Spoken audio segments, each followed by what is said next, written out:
दोस्तों नमस्कार। मैं हमेशा कहता हूँ नींव बहुत ज़रूरी है। सामान्य अध्ययन हो या आपके वैकल्पिक विषय हो, आपकी मूलभूत अवधारणा सही होनी जरूरी है। बहुत बार आप गहराई के चक्कर में चले जाते हो और मूलभूत अवधारणाओं से वंचित रह जाते हो।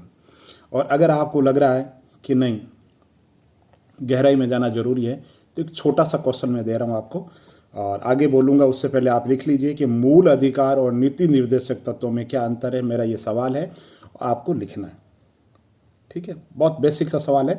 फिर बाद में जब ये वीडियो मैं ख़त्म करूँगा तब हम देखेंगे कि आपने क्या लिखा है और क्या नहीं लिखा है।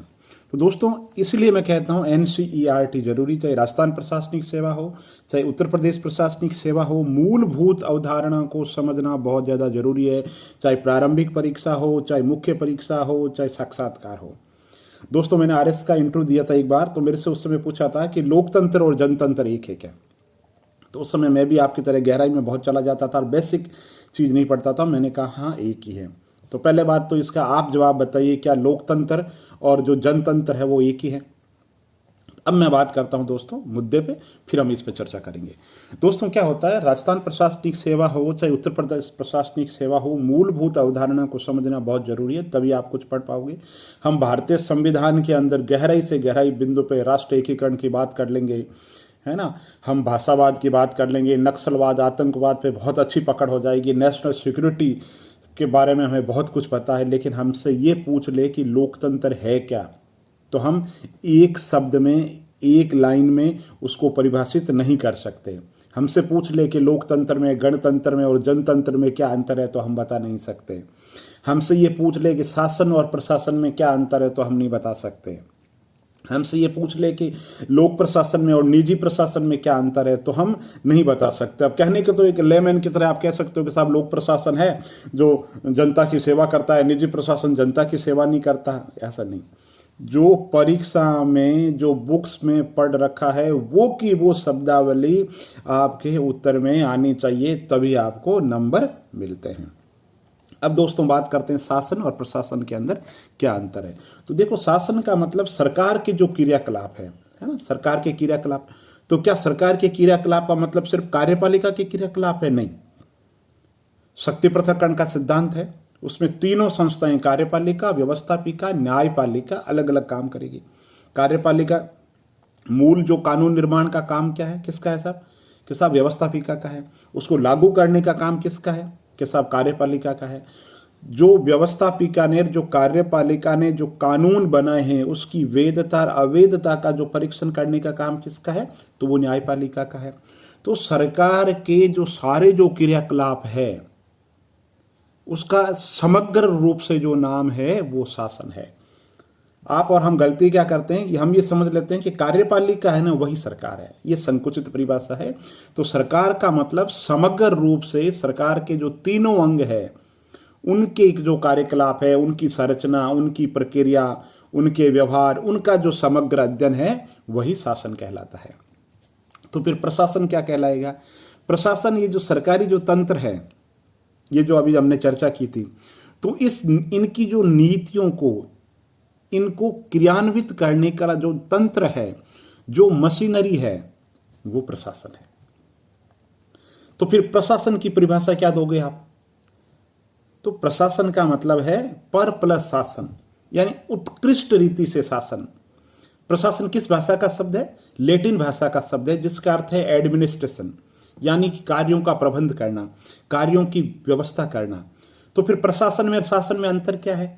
कि प्रशासन तो एक गतिविधि है, एक एक्टिविटी है।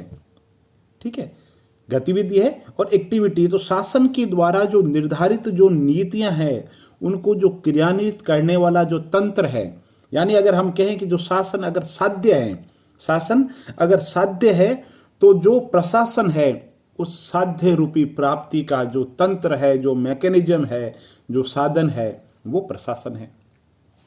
इसी तरीके से दोस्तों मैंने बात की थी शुरुआत में, लोकतंत्र क्या है।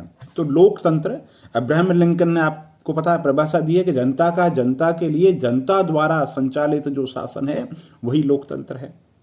और अगर परिभाषित कर दें तो वो राजनीतिक दर्शन, एक जीवन पद्धति जिसमें जनता की भागीदारी, जनता की राय, जनता जनार्दन का मत सर्वोपरि हो और जन इच्छा सर्वोपरि हो, तो वो क्या है साहब? लोकतंत्र है। तो फिर गणतंत्र क्या है? गणतंत्र के अंतर्गत जो शासन का जो अध्यक्ष है, जो शासन का अध्यक्ष है, वो आनुवंशिक नहीं हो सकता, वो पीढ़ी दर पीढ़ी नहीं होता है। तो वो कैसे होता है? तो वहां का जो शासन अध्यक्ष है वो निर्वाचित है। इसलिए आप पढ़ते हैं कि भारतीय संविधान की प्रस्तावना की बात होती है, जब हम कहते हैं गणतंत्र, जो शब्द हमने फ्रांस से लिया है। क्यों? यहाँ पे हम गणतंत्र हैं। कैसे हम गणतंत्र? हमारा जो शासन अध्यक्ष, जो राष्ट्रपति है, वो ब्रिटेन के क्राउन की तरह, महाराजा या महारानी की तरह आनुवंशिक नहीं है, वो जनता के द्वारा निर्वाचित होता है। इसलिए भारत में क्या है? भारत के अंदर गणतंत्र है। ब्रिटेन के अंदर क्या है? लोकतंत्र है, लेकिन फिर भी वहां पर क्या है? राजतंत्र है। फिर जैसे मैंने आपको बताया था, मेरे से साक्षात्कार में सवाल पूछा था कि क्या लोकतंत्र और जनतंत्र एक ही है? दोस्तों, अंतर है। जनतंत्र और लोकतंत्र में अंतर कैसा है कि जनतंत्र के अंदर एक ही विचारधारा होती है। जैसे चाइना की बात करें, वहां पर साम्यवादी विचारधारा है ना। इसी तरीके से एक ही व्यक्ति, एक ही पार्टी, उसकी विचारधारा है। फिर आप कहोगे साहब एक ही व्यक्ति जब खड़ा कर दिया तो स्वीकृति अस्वीकृति की बात क्या हो गई? उसमें स्वीकृति, आपके सामने विकल्प ही नहीं है, आपके सामने विकल्पहीनता की स्थिति है ना। एक कैंडिडेट है, एक कैंडिडेट है और एक कैंडिडेट का आपको चयन करना है, विकल्प ही नहीं है। वो ये कह रहे हैं कि साम्यवादी फिर ये कहते हैं भाई हमें पता होना चाहिए ना, आप हमें रिजेक्ट कर रहे हैं, आप हमें अस्वीकृत कर रहे हैं, इसका मतलब हमारी जो साम्यवादी पार्टी है, हमारी जो विचारधारा है, हमारा जो व्यक्ति है, हमारी जो पार्टी की जो नीतियां हैं, उन पर आपका विश्वास नहीं है ना। और साम्यवादी राष्ट्रों के अंदर ये चीज स्वीकार नहीं है कि आप विचारधारा को अस्वीकार करो। तो वहां पे लोकतंत्र है, जनता है, वहां पे ना कोई पीढ़ी दर पीढ़ी हस्तांतरण है, ना कोई राजतंत्र की बात है, वहां लोकतंत्र भी है। ये नहीं कह सकते कि साहब चाइना के अंदर लोकतंत्र नहीं है, साम्यवादी देशों के अंदर लोकतंत्र नहीं है। वहां लोकतंत्र है, लेकिन किस रूप के अंदर है? वहां पर जनतंत्र के रूप के अंदर है, जनतंत्र की। तो ये छोटी छोटी जो बातें हैं, ये अंतर है।